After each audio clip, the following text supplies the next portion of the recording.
I'm not into Ramadan decoration. I'm not into freezing 15 different kinds of marinated chicken.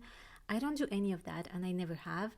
If that's your thing, more power to you. But if it's not, and maybe you see all those sisters on social media doing that kind of preparation, and maybe you're thinking, am I missing out on something? Let me tell you, there's nothing wrong with you. You don't have to do any of that. This is why in this video, I'm really sharing with you my own experience, and inshallah, maybe it can resonate with you, because for the past couple of years, I've really started using this time to reflect, to renew my intentions and align them with my purpose. Because as Muslims, our ultimate purpose is to worship Allah and do good. So I really like to take this time to reflect on my purpose and how I can align everything I do in all aspects of my life with this purpose. I set my intentions and I craft my du'as based on those intentions. And I never share anything too personal here, but let me just tell you that the intentions that I set during last Ramadan, last year, they helped me massively to work towards my different goals in terms of spirituality, learning, finance, family, etc. And this year, I really want to help you do the same. This is why I've created a free Ramadan Reset workbook to guide you through this reflection, to help you clarify your intentions and to design routines, because I made a similar workbook last year, but this year I really wanted to focus on routines and habits because I think they make all the difference. And since Ramadan is a time when we work our discipline muscle, it's a great time to set some new routines. So make sure that you download it if you really want to do that self-reflection work. And for me, that's really the main preparation I do for Ramadan. It's that inner work, that inner reflection. So I could actually just stop this video here, but I just wanted to share with you a few simple things that maybe you can do that I do. So the first thing is to print the prayer times for the month of Ramadan and have it on display so that you can be mindful of the times of prayers even before Ramadan, and this will help you to build routines around prayer times. Another tip I want to share with you is to try to find a YouTube channel that does a series during Ramadan and make it a goal to follow their videos during Ramadan.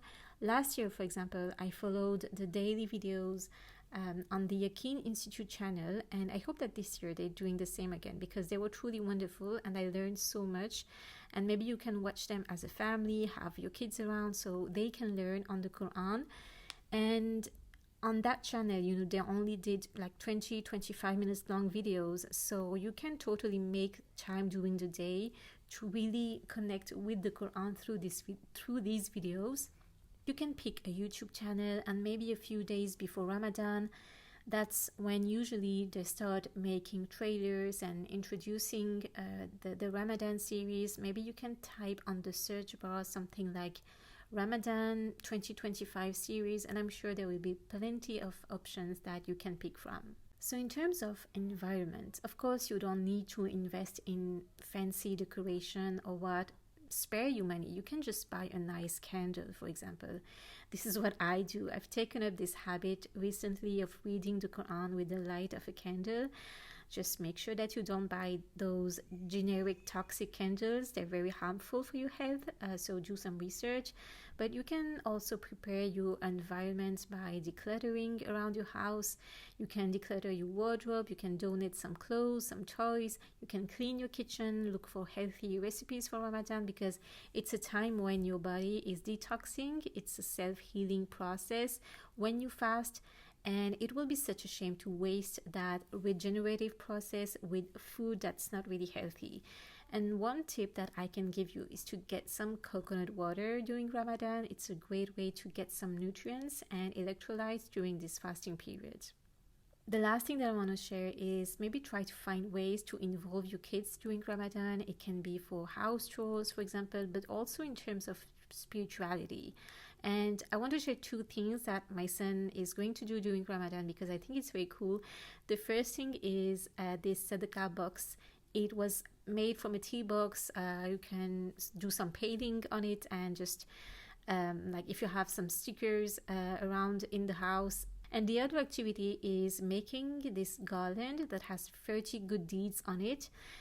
such as like calling a family member or helping out my parents in the kitchen. And every time your kid does a good deed, he can color it and he can hang it on the garland. So that's really it for my simple, realistic Ramadan prep. I'll be sharing some health tips during Shaban on my social media to prepare your body to avoid feeling tired and sleepy all the time during Ramadan. So make sure you subscribe and let me know if any of those ideas inspired you.